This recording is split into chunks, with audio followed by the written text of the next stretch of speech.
Рекордсмендік өнеріңізді әлеуметтік желіден байқап көріп отырмыз. Жағы түйе көтергенсіз, тағы самолет, поезды сүйрегенсіз. Атам түйе палуан болған екен. Кезінде өзбек палуан жығып, ешкім жаға алмаған. Содан келген деп апам айтқан бір ретте өзінің сөзінде. Мынау көлік сүйрегенді естігем.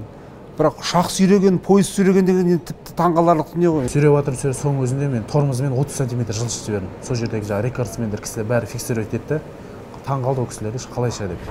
Денесі сізден әлдеқайда ірі болды ғой, оның байқым.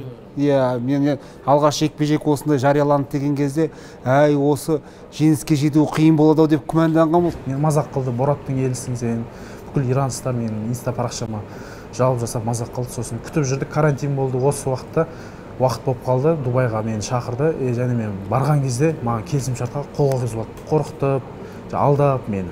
Егер осыдан ұтып кетсең, $10 миллион төлейсің деп. Мен бірақ намыстандым да, жарайды деп. Ақша болса жарайды, не істеймін, көремін дедім, бірақ намысты берген жоқпын. Сонда жеңдім оны. Армысыздар, Адырна ұлттық порталының көрермендері.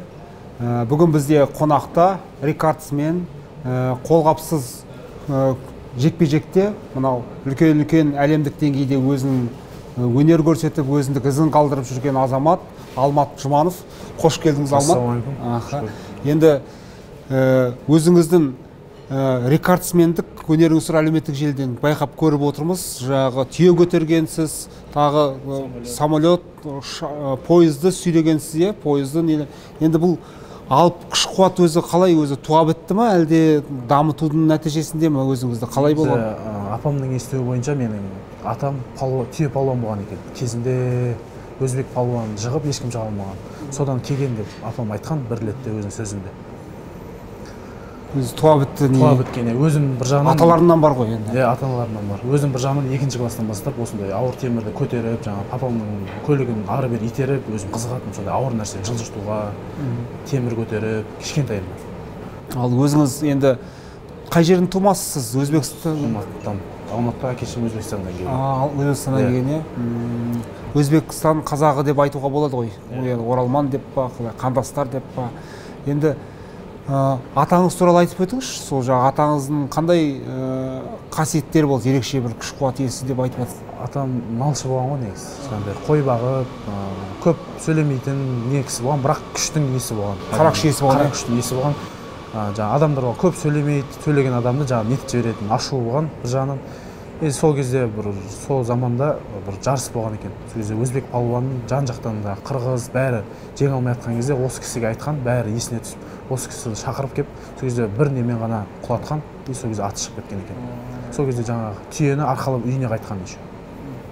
Ал мына өзіңіздің ең алғаш бойыңызда қуатты қалай сезіне бастадыңыз? Ең алғашқы жасаған ерліктеріңіз қайсысы болды? Ең алғашқы жасаған ерлігім негізі зил КамАЗ бар, соны сүйреген басында. Өзім сүйреп бастадым. Дайындалдыңыз ба соған? Жоқ, оған ешқандай дайындық. Өзім таңғалып қалдым ба? Иә, өзім жасаған рекордтар ешқандай дайындық болған жоқ менде. Оны бірінші тартып көріп, ондай сразу бәрі тез болды. Ешқандай дайындықсыз болды. Ешқандай адамдардың көмегінсіз жалғыз өзіңіз? Жалғыз өзім сүйредім. Сүйредіңіз, иә? Енді мен мынау көлік сүйрегенді естігем. Бірақ ұшақ сүйреген, поезд сүйреген деген тіпті таңғаларлық дүние ғой. Ол қалай мүмкін болды енді? Поезд сүйреген кішкене қиынырақ болды. Өйткені мен тартып жатқан кезде поездың колодкалар қысып тұр екен. Біз оны ешкім көрмегенбіз. Басталып кеткен, бәрі тікелей. Сүйреп жатыр, соның өзінде мен тормозымен 30 см жылжытып жібердім. Сол жердегі рекордсмендер кісілер бәрі фиксировать етті. Таңғалды ол кісілер, қалайша деп. Одан кейін тормозды шешті, сол кезде мен 8,5 метрге тағы сүйредім, екінші деңгейін. Бірақ біріншісінде қатты күшім кетіп қалды. 30 см жылжыттым. Күшім кетті, аяқтарым бәрі, сүйектерім бұқтарлап, тормозда тұрғаннан кейін. Уже екіншісіне тормозын шешіп, бәрін неткенде 8,5 метрге дейін сүйреп. Бұл поездың және ұшақтың салмағы қандай еді шамамен? Поездың салмағы 109 тонна болған. Ішіндегі цемент бәрін. Ал ұшақтікі толық салмағы 32 тонна. Толық салмағы. Бірақ ұшақтың салмағы поездан қарағанда жеңіл болса да ауыр болды ұшақ. Өйткені ұшақтың дөңгелегі резинка болғаннан кейін ол тартқан сайын артқа адам жұлқи берді. Резинка бір орында тұрмайды, ал поездікі темір ғой. Сондықтан кішкене оңайырақ болды да мен үшін. Жақында қолғапсыз жекпе-жек дейміз ба, бокстан сол бір жақсы жетістікке жетіп жатыр екенсіз. Дубайға барып қайтып, Иран халқы деген жаңағы спортшымен жекпе-жекке шыққан екенсіз, сол туралы бір айтып өтіңізші, қалай болды, әсеріңіз қандай? Ол негізі 2 жыл бұрын негізі біз сөйлесеміз деп өзі бастаған маған, жаңағы өзін ол халықпын деп, күш атасың деп, маған айтты, халық болсаң, жаңағы күш атасы болсаң дәлелде деп. Мен мазақ қылды, Бораттың елісің сен, бүкіл иранецтер менің инста парақшама жауап жасап мазақ қылды. Сосын күтіп жүрдік, карантин болды, осы уақытта уақыт болып қалды, Дубайға мені шақырды, және мен барған кезде маған келісімшартқа қол қойғызып алды, қорқытып, алдап мені. Егер осыдан ұтып кетсең, $10 миллион төлейсің деп. Мен бірақ намыстандым да, жарайды деп. Ақша болса жарайды, не істеймін, көремін дедім да, бірақ намысты берген жоқпын. Сонда жеңдім оны. 30 секундта техникалық нокаутпен жеңдім. Қабырғасы сынып кеткен. Сол кезде қабырғасын демала алмай сол жерде жаңағы дәрігерлер келіп оны алып кетті. Бұлай енді денесі сізден әлдеқайда ірі болды ғой. 150 килограмм. Мен алғаш жекпе-жек осындай жарияланды деген кезде, осы жеңіске жету қиын болады деп күмәнданған болды. Бәрі сөйтіп айтқан. Күмәнданды ғой көп адам. Сенген жоқ. Сенген жоқ, бір сіздің бойыңыздағы қуат, өзіңіз бойыңыз кішірек болса да, бойыңыздағы қуат әлдеқайда асып түсті. Солай ғой.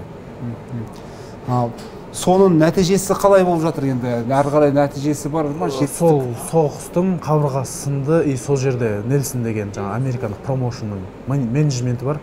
Сол кісі көргенде менің, мына жақта тағы бір қазақ жігіті болған, Нұрғазы деген. Сол жігітке айтып, бұл жігіт кім деп, мен зерттеген, инста парақшамды ақтарып, поезд сүйреген, самолет сүйрегендер көріп, бұл қалай сонда күш деп, президентіне жолдау жіберген, президенті ол көріп, ол да таңғалам, қазақтың осындай батыр бар ма дегенде, сол маған 1 жылдыққа келісімшарт ұсынды. Ережесіз қолғапсыз жекпе-жек. Соған ұсыныс тастады, мен қабылдадым оны, 1 жылда 4 жекпе-жек өткізуім керек енді бұйырса. Керемет. Қол қойдым, ол қол қойып жіберді маған. Сонымен енді ақш-қа ұшасыздар. ақш-қа ұшамын, визаның жұмыстарымен жұмыс жасап отырмыз. Қанша уақыт боласыз ол жақта? Ол жақта адаптация дейді, үйренуім керек екен ол жаққа барып, өйткені ауа райы басқа екен, Майами қаласына барамыз. Сол үшін сол жақта тренировка жасаймын, ауасын үйренемін. 3-4 ай деп отырмыз енді. Енді продюсеріңіз бар ма, өзіңізді мынау дамытып жатқан? Менің продюсерім жоқ, менің спонсорым бар, Майгарина Гүлбану деген кісі. Маған ақшқа шығуыма маған сеніп, мені қолдап жатыр сол кісіге.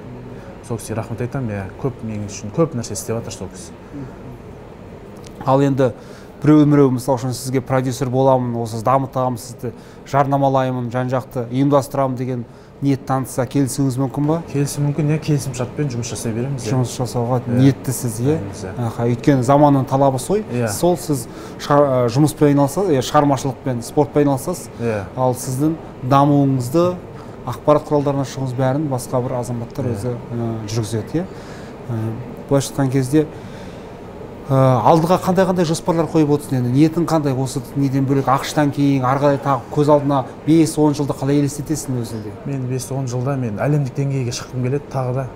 Осы ақшта өзім ниетім чемпион болу. Қазақстан алғашқы қазақ болып шығып тұрмын. Бұл кулачный бойға ақшқа сол жақта чемпион болып, қазақтың кім екенін көрсеткім келеді. Осындай батыр бізде бар деп, американдықтарды таңғалдырып, біздің міне қазақтар осындай ешқандай не емес деп күшті жағынан көрсетіп желбіреткім келеді қазақтың туын. Дубайда да солай желбіреттім, сол арманыма жеттім, енді осы ақшта желбіреткім келеді деген арманым. Одан кейін жаңағы ұсыныстар түсіп жатса қабылдай беремін. Қандай ұсыныс, UFC-ге түсу де мүмкін деген ойым бар енді. Иншаллах шығып кетсем, оны да қабылдаймын. Дайындалып, жақсы дайын болып барамыз.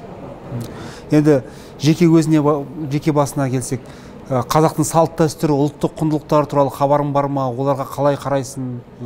Қазақтың тарихы, мәдениеті тұрғысында? Жақсы қараймын. Өзім сол салт дәстүрмен көбінесе жүремін. Қазір мысалы жастарға TikTok түсіретін, неге сондай спортқа жақын болмайды, неге қазақи болып жаңағыдай нелерді істемейді, біреудің несіне еліктейді, мысалы басқа біреудің видеосына неге спортқа жақын болып қазақтың туын желбіретпейді. Сөйтіп көп нәрсе нетемін, намыстанып кішкене. Спорт саласында өзі діни түрлі топтарға кіріп кеткендер де көп. Өзінде бір бағыттарға, нелерге тартқандар болған жоқ па? Қалай ол жағынан қандайсың? Жоқ, ондай әлі кездеспеді. Өзім енді бір Алла деп жүрген адаммын. Ондай басқа ағымда ондай емес. Ішкі жүрегінде ғана бар, бір қатты бетіп жаңағы дінге кіріп сөйткен. Ондайым жоқ, олай кіріп кетпеймін. Іштей жүрегіммен ғана Аллах. Бәлкім сен білесің, мысалы үшін спортшылардың дінге кіріп кеткендері жетістікке жетуі қиындай түседі екен. Ол туралы естуің бар ма? Өйткені ашуға беріледі, ызаға беріледі, сөйтеді жаңағы қарсыласынан оңай олжа болып қалатын жағдайлар. Негізі ол былай да былай адам негізі ашуға беріліп неткен кезде өзін жоғалтып алады. Күшін жоғалтып алады, өзін істеген нәрсесін істей алмай қалады. Солай тез беріліп қоятын ондай моменттер болады негізі. Сосын жетістікке жетуін немесе жеңілуін де барлығын кімге тапсырады? Бір Аллаға тапсырып тастайды да, өзін қалай дамытуын тоқтатады. Міне осындай мәселе. Оны сен өзің спортшы ретінде жақсы түсінесің ғой. Аллах айтады, әрекетке берекет дейді ғой. Өзіміз әрекет етпесек, бүйтіп Алла көмектеседі маған десек, одан ешқандай не болмайды. Өйткені өзіміз әрекеттенуіміз керек қой біз барынша. Балалық шағын осы Алматыны айласын өтті ма? Алматыны айласын өтті. Балалармен төбелескен жағдайлар болған шығар? Ондай жағдайлар көп болды. Тентектік, жаңағы қыздарға тиісу, тағы бірдеңе көп. Мен андай не істейтін, тентектік істейтін. Кішкентайымда. Күшпен жаңағы біреулерді майып қойып қойған кездерің болды ма? Күресіп, жаңағындай неше түрлі нәрселерді істеп, ауыр грушалар бар, соларды менен үлкен 2 жас, 3 жас балалар көтере алмағанда мен көтеретін сондай кездерім болды, жарысатынбыз. Биік ғимараттарға шығып кетіп. Секіріп, ямака-си болып, неше түрлі жаңағындай нелер істейтінбіз. Бұзық болдым деңізші. Енді ол бойдағы сыймай жатқан энергия ғой. Қайда жұмсарыңды білмейсің? Білмеймін, соның несі салдар. Өзім көп кішкентайымнан бастап мен жаңағы брейк бар ғой, сонымен көп айналысатын, рэп өлең жазатын, қазақша өлең жазатын, сурет салатын, футбол ойнайтын, таеквондо, спорт жағынан өзім таппайтын. Бір жаққа барам, қатысам, тағы анаяққа бір күнде 2-3 спортқа қатысып жүре беретін өзім білім. Ішімде біріңе бар сияқты болады да, жатпайтын солай. Алматы сұхбатыңызға көп рахмет сізге. Шығармашылық табыстарға жете беріңіз. Рахмет сізге. Биік белестерді бағындыра беріңіз. Қазақтың көк туын желбірете беріңіз. Ұлттық құндылықтарын, қазақтың тілін, мәдениетін дәріптей беріңіз. Бүкіл әлемге сізді биік белестерден көргім келеді. Ал біз Адырна ақпараттық құралы сізді барынша қолдауға, ақпараттық насихаттауға әркез дайын. Рахмет сізге. Адырна ұлттық порталының көрермендері, бүгін бізде қонақта болған Алмат Жұманов, бұлайша айтқан кезде қазақтың батыры, түйе палуаны деп айтуға болады. Түйені көтерген, түрлі ұшақ, сондай алып күш иесі. Енді біз сіздермен қоштаспаймыз, алда қызықты кейіпкерлермен таныстыратын боламыз. Қоңырауды басып, пікір жазып, бөлісіп, әркез бізді қолдаңыздар. Біз сіздермен біргеміз. Сау саламат болыңыздар.